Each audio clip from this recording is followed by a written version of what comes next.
À présent, cette autre rencontre, cette fois-ci sur les changements climatiques, la crise humanitaire et la santé de reproduction. Comment maintenir les femmes et les jeunes dans les plans de réponse face à ces phénomènes?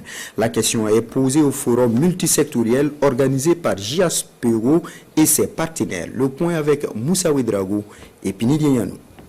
Ils sont issus des ministères en charge de la santé, de l'environnement ainsi que des ONG. Ils fédèrent ici les expertises, les connaissances pour promouvoir la santé sexuelle et reproductive.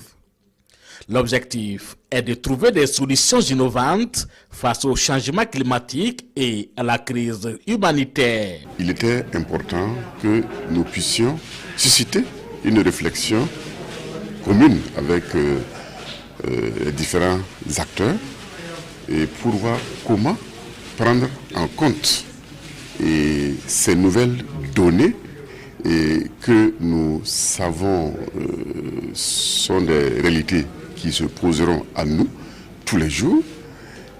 Et si nous ne les intégrons pas dans nos projets et programmes, il est clair qu'il sera difficile d'engranger des résultats. Il faut dire que la portée pour nous, pour cet atelier, vise donc à faire une approche multisectorielle qui va regrouper non seulement les acteurs qui interviennent sur les questions de l'environnement, notamment à travers le ministère de l'Environnement, les ONG de la société civile qui interviennent sur l'environnement, et aussi regrouper ceux qui travaillent sur la réponse humanitaire, les réponses aux crises humanitaires, les réponses aux crises climatiques et pour voir comment on peut réfléchir pour une synergie d'action, pour une réponse commune. L'impact du changement climatique sur le Sahel, l'accès des adolescents et des jeunes aux services de santé sexuelle et reproductive sont entre autres les thèmes débattus à ce forum multisectoriel. La santé de la reproduction en quelque sorte est un peu négligée dans le contexte de situations d'urgence.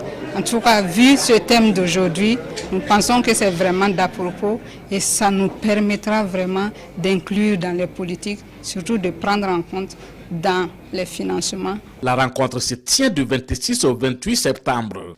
Elle est organisée par JIPAIGO en partenariat avec le ministère en charge de la santé, de l'environnement et les organisations des jeunes et des femmes.